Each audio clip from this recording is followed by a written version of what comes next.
game of basketball. Greatest of all time is LBJ. LBJ, LBJ. Greatest of all time. Hands down. It's a debate just because y'all make it. But the results of this debate, it ain't really, it ain't complicated. You know, LBJ is the GOAT. And everybody know that really except for the old folks. And I'm one of the few older ones that know what's really up. So a lot of the older people they don't really like that I don't agree. I guess with them seeing, another fellow old person who don't agree that Michael Jordan is the GOAT. And the thing is that, if you say Kobe, they don't get too mad at you. But let you say LeBron James now, all hell breaks loose. So, I mean, and it's weird because, Kobe and Mike two totally different people. Watch out, vehicle on shoulder ahead.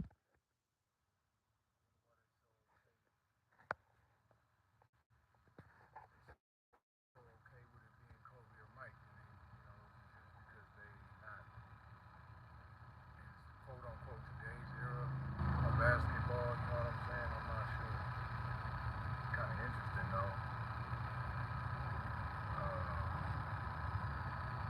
But to me, it's just not even really close. I mean,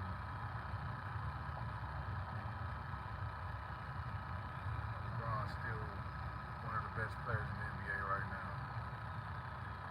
After over 20 years, still being one of the best players in the league. That's unbelievable. That's unbelievable. And the reality is, that man looked like he still got another 4 or 5 years left in the tank. So, like, when is everybody just gonna unanimously just go ahead and say, you know what, yeah, LeBron James is the greatest? Like, how many more years does this man gotta play? Like, how many more records is left for him to break? You know what I'm saying? He's already got the scoring title. I think if he gets the assist title, maybe that will close the debate. If he gets, which I don't think he's gonna do, because if you look at John Stockton's numbers, they're shocking. Like, nobody's nowhere near John Stockton. Still, like, it's nowhere near. I've never seen anything like it, man. Go pull up the all-time assist leader, and I don't know how he did it. For real, it's crazy, man. I think it's just a testament to, I guess, how many games. Like, I just don't. But 82 games is a long season. That's a lot of stats you can stack up in an 82 game season. You know what I'm saying? And then you got a coach that really like him. So, shit.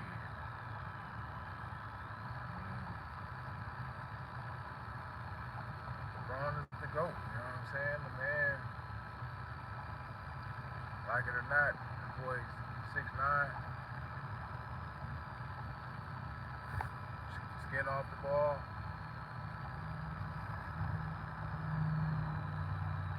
Big as hell,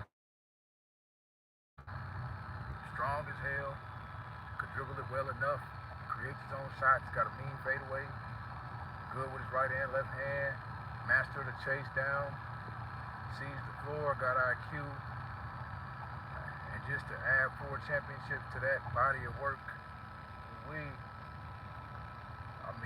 shit, straight out of high school, no college, just been doing his thing ever since he came in. I don't know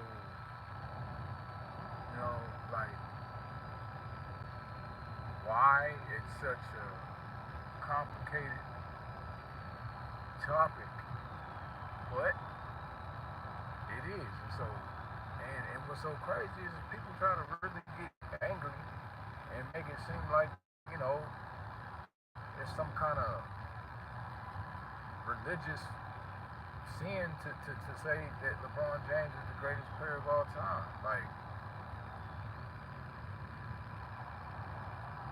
like I could see if it was like 50-50, but it's like people make it seem like, you know, you say LeBron James and, you know, a fight got to break out, or you know, he did something wrong. You know, like there's some kind of, you know, unwritten law that you can't say that anybody besides I think what it is Michael Jordan got that Michael Jackson celebrity type of a thing where we just know as America that Jordan is the greatest of all time. And when people believe that, they want to take that to their grave, you know, no matter what. And they don't want nobody younger coming into the world realizing that there's something different about that game of basketball, that brown basketball. But unfortunately, you know, hey, you gotta keep it real, you know, gotta keep it real. You gotta keep it real. So it's not, Michael Jordan could jump the best leader, I would say of all time. And that's saying a lot because we've also had Nate Robinson, Vince Carter. We've had a lot of leaders, but obviously, you know, like I say, I'll give Mike that hands down. Had the most airtime, his earness. You know, he definitely had a very special aura to him that second to none. You know, but just as far as impact, I don't even want to say the word impact because he had a hell of an impact.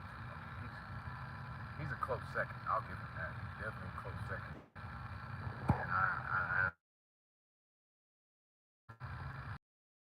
And when watching Mike, you know, I don't think I ever thought somebody surpassed Mike. But when I saw LeBron James in that All-American game, what he was able to do, I pretty much knew right then and there. And I've been saying this for decades, almost really at least two whole decades. Hey man, that man go. And I've had reasons why. And with just when you stack on top of that longevity or longevity, there's no reason why people should be arguing besides this popularity thing. And I think it was because of his shoes. I think, you know, Jordan shoes, I'll give him even that. He's had the most dynamic, popular shoe brand in the world, in history of the world. I'll give him that. The most hops in the world, I'll give him that. You know, probably the most flash, you know, the Chicago Bulls just, you know, was really a good brand, you know, that intro that they had, you know, classic, you know, the Bulls with the smoke coming out of his nose and all that. It was definitely an amazing era, you know, like rock star type thing. You want to talk about a band, you know, you got, you know, Dennis Rodman. So yeah, when it comes to that, yeah, there was no, you know, and then they want to say, you know, Steph Curry and, you know, the Warriors dynasty. Well, they did win the 72 games. Can't take that from them. But I still feel like it was the Chicago Bulls dynasty that was the greatest dynasty. You know, I feel like the Bulls had the greatest dynasty. Obviously, Michael Jordan was the ringleader of that dynasty. But, you know, does that mean that he becomes the greatest player to ever put on a pair of sneakers? No. Close, but no. you know, Jordan's got a lot of things going for him outside of basketball. You know, that put him where he is. And a lot of people don't know the game well enough to decipher the difference between those two. And I haven't, you know. So that's why I don't go for that. And let it be known. That's all. And like I said, I mean, that's just I mean the list of reasons go on. You know. But you know,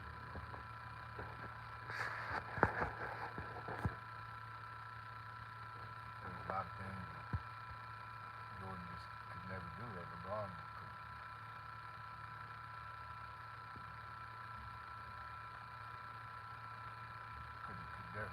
couldn't pass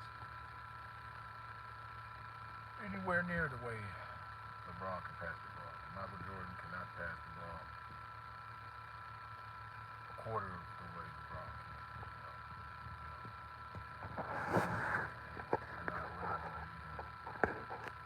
We're not gonna act like passing doesn't matter. And I don't know why nobody wants to talk about that. Nobody wants to talk about the fact that who can pass the ball better is not a part of this conversation. I have no idea why that's not factored in.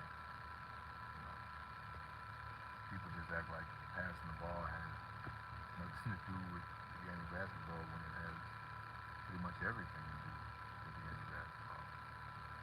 Michael Jordan can't dribble better than LeBron. He can't pass better than LeBron. He definitely can't shoot better than LeBron. The only thing Michael Jordan can do better than LeBron is dunk the ball. And sell a better sneaker.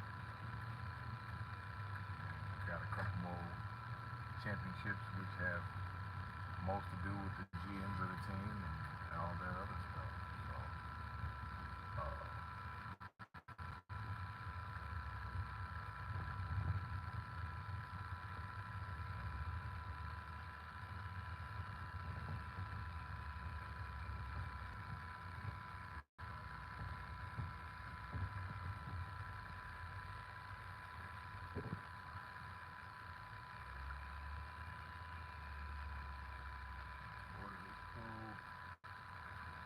all I see here with this GOAT debate a little longer. This GOAT debate conversation a little longer with y'all. Order this food.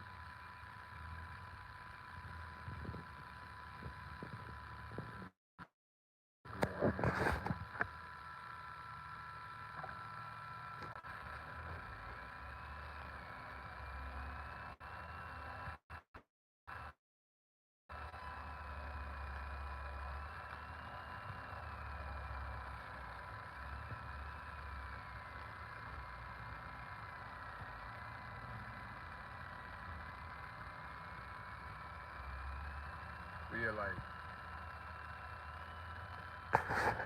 passing the basketball is like it's like a major part of the game. It's a major part of the game. Like, I guess selfish people don't feel that way. I guess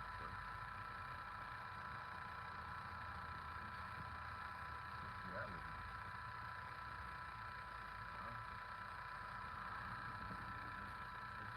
It's reality. You're dealing with reality when you talk about how important, you know, passing the basketball is to the game of basketball. Like, very, very important. And so, and being that this is a training platform, a basketball training platform, like, I'll go ahead and take this opportunity to let it be known that, you know, I admit it, that, you know, passing the basketball is the one thing that I really can't teach you how to do. You know?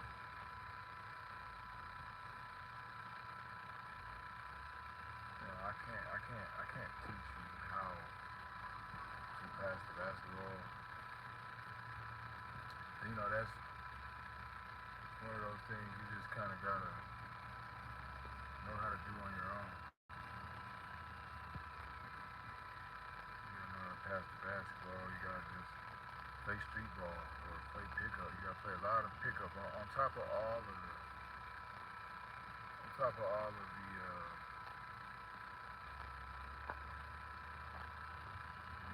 on top of all the workouts and the skills and the shooting and the scoring and the footwork and post moves and defensive slides and all the conditioning and IQ, setting screens, getting over screens, knowing the plays,